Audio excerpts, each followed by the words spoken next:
Studies in psychopathy are thought to engage the frontal lobes and have discovered in brain scans of sociopath or psychopaths show lower than average activity in this area. Psychopathy is a personality disorder that is characterized by an abnormal lack of empathy, combined with antisocial conduct that is masked by an ability to appear outwardly normal. Cleckley, 1976, Hare, 2003. Another line of investigation into the roots of psychopathy involves the neurotransmitter serotonin.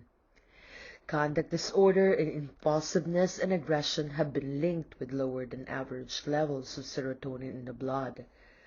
But the relationship between serotonin levels and behavior is not simple.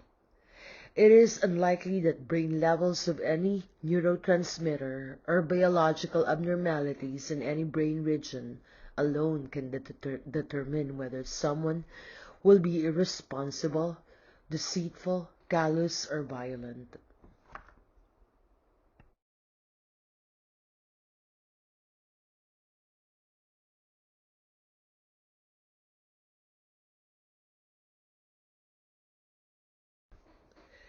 Psychologists have long tried to understand why some people become serial killers.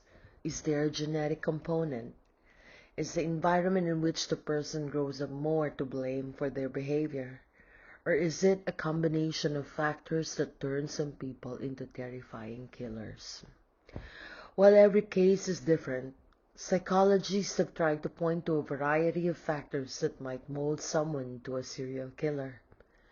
It is important to note that there is no particular cause of serial killing, but the traits that I'm about to mention are common among serial killers.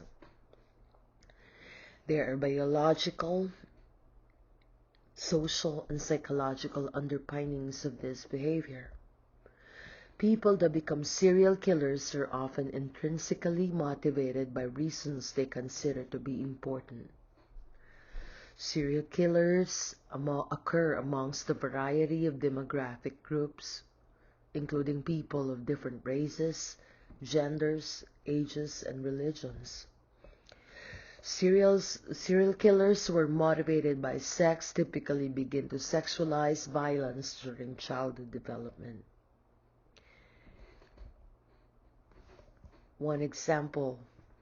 Three examples are: number one, Gary Ridgway.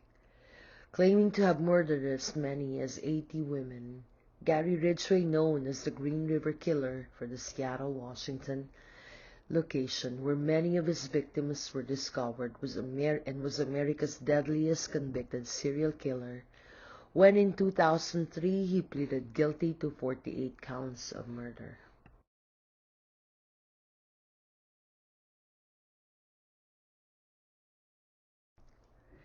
Ted Bundy. Whether Bundy's murders began in 1974, the official calculation, or earlier, he claimed to have killed 30 but also confessed to 36 and hinted at many more. This former Boy Scout, crisis counselor, and campaign volunteer took secrets to the grave. Investigators launched the hunt for a serial killer after several young women were assaulted or had disappeared in Oregon and Washington states. The remains of two had vanished on the same day from Lake Sammamish, east of Seattle, and were found near bones from another.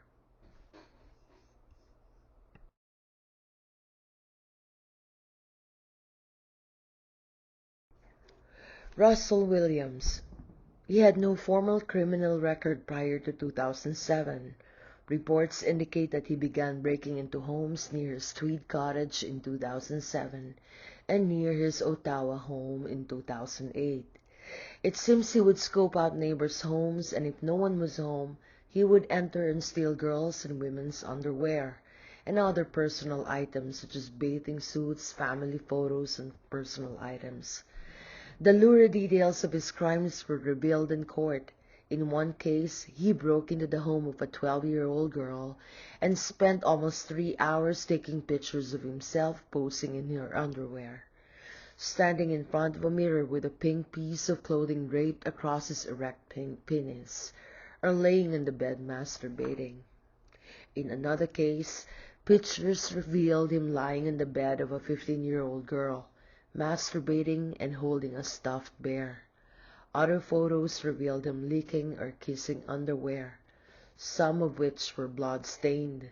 Many of Williams' victims were unaware that their homes had been burglarized, and some homes were burglarized on more than one occasion.